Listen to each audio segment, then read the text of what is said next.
The third constitutional settlement of 19 BC was the final solidification of Augustus's power. Many of his acts and foundations of the Principate followed on from 19 BC in a way that they had not done for either 27 or 23 BC. He reformed the army. He passed his social and moral laws, and the organisation and operation of the Principate beyond simply the emperor, such as the transformation of the Senate from a competitive oligarchy into an aristocracy of service, begins to appear. 19 BC was the political foundation of the powers of the Princeps, but there was still a long way to go before Augustus's Rome became the Principate that Tiberius would inherit.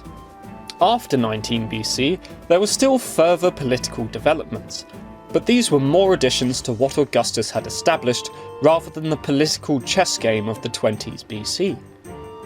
In 18 BC, Augustus was given a 5-year extension to his imperium and his tribunician power. Suetonius is incorrect in saying that it was perpetual. It was renewed every 5 years, or 10 years, as shown in the Laudatio Agrippae. He also gave Marcus Agrippa tribunician power for 5 years. It was in this year that he passed many of his laws, such as his social and moral laws, that helped to set up the character and institutions of the Principate. In 16 BC, Augustus made Titus Statilius Taurus prefect of Rome. This was the same office that Messala Corvinus had held and then resigned from because it held too much power. Taurus remained in the office for the rest of Augustus's reign and is chiefly responsible for law and order in Rome for Augustus.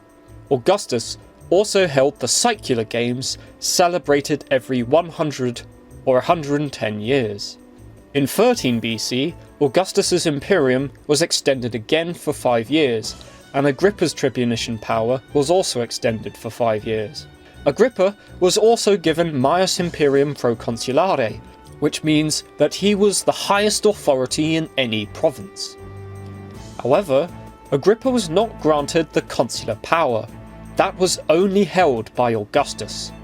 The granting of the tribunician power to first his son-in-law Agrippa and then Tiberius was a dynastic action rather than making them a proper colleague. To compare this to 23 BC, all Augustus could do to show that Agrippa was his heir was give him his signet ring.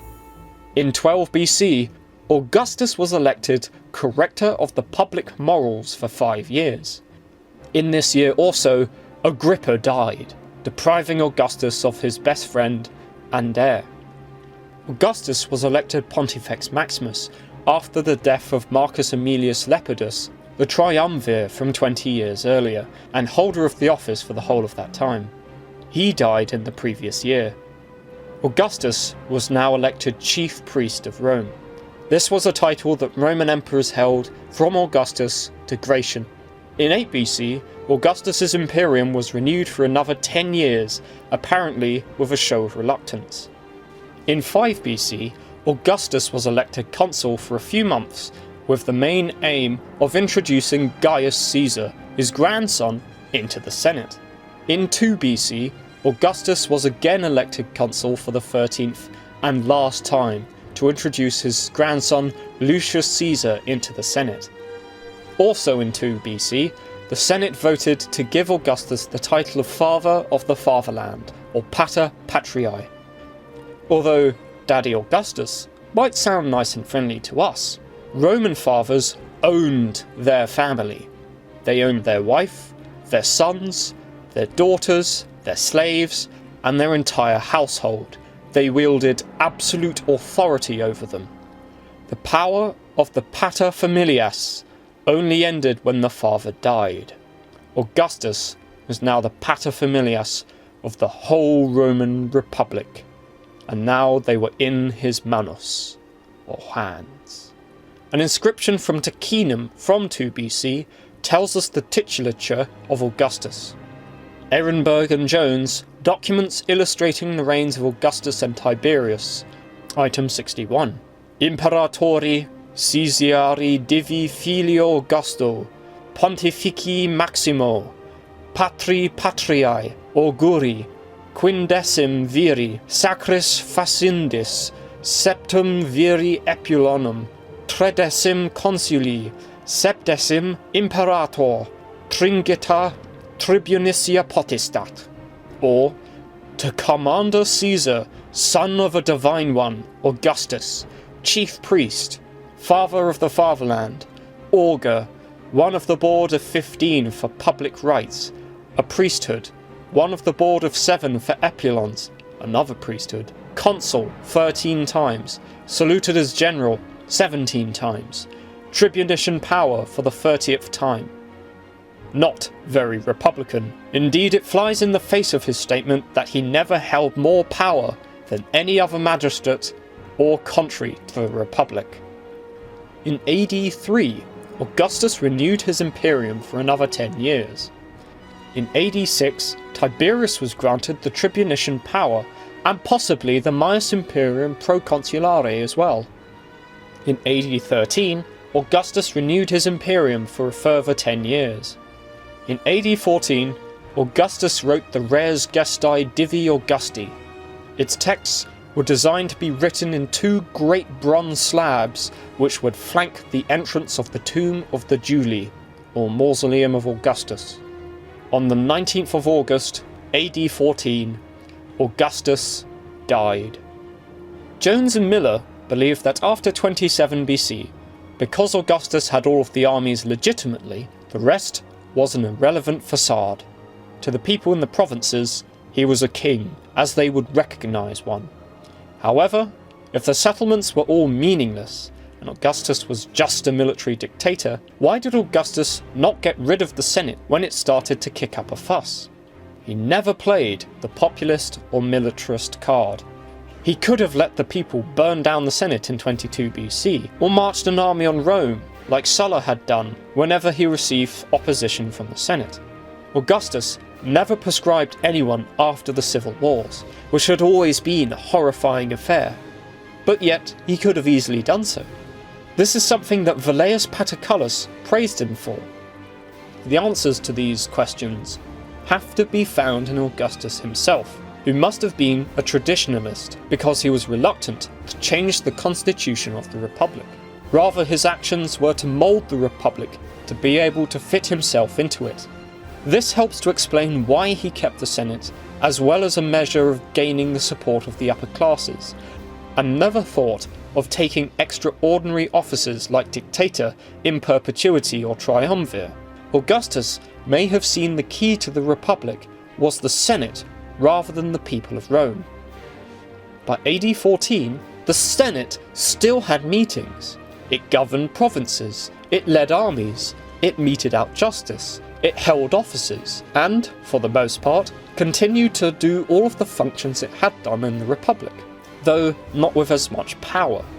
For the people of Rome, very little changed. In fact, they may well have lost power, since after 27 BC, the tribunicians of the plebs are virtually never heard from again, certainly not in taking political actions, as they had done in the last years of the Roman Republic.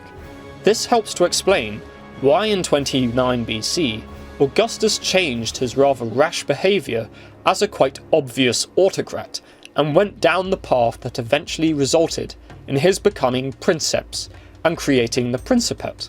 Yet, even after 19 BC, it is difficult to say exactly when the Principate was established, until AD 14 when Augustus died, and Tiberius took over as imperator. And even then, it was impossible to say that Augustus was wholly sure that his legacy would survive, since he knew that Tiberius held republican sympathies. Both Tacitus and Velleius Paterculus show that Tiberius tried to restore the Republic after Augustus's death. The same could be said for Agrippa, who, in Cassius Dio's invented debate between monarchy and republicanism, he put Agrippa in the role of arguing for the Republic.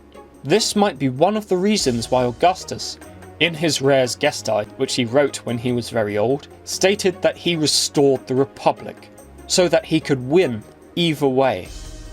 If Tiberius restored the Republic, then Augustus would be in the clear, and if he didn't, Augustus would be remembered as having tried to do so. In my opinion, Augustus had succeeded in restoring the Republic, and at the same time also succeeded in creating the Principate. To finish, I shall end with a few words from Suetonius and Tacitus. Tacitus, Annals, Book 1, Chapter 9. The only cure for Rome's civil strife had been rule by one man, but he had stabilized the state not by monarchy nor dictatorship, but with the title of Princeps. Suetonius, Life of Augustus, Chapter 28. On reconsideration, however, Augustus decided that to divide the responsibilities of government among several hands would be to jeopardize not only his own life, but also the national security. So he did nothing. The results were almost as good as his intentions, which he expressed from time to time and even published in an edict. May I be privileged to build firm and lasting foundations for the Commonwealth. May I also achieve the reward to which I aspire, that of being known as the author of the best possible constitution, and of carrying with me, when I die, the hope that these foundations will abide with, secure.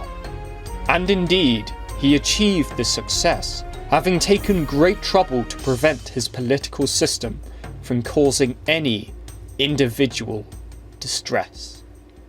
This is the conclusion of the Road to Empire series of videos about the creation of the first Roman emperor, and therefore the ancestor of the Eastern Roman emperors. And this has been Eastern Roman History.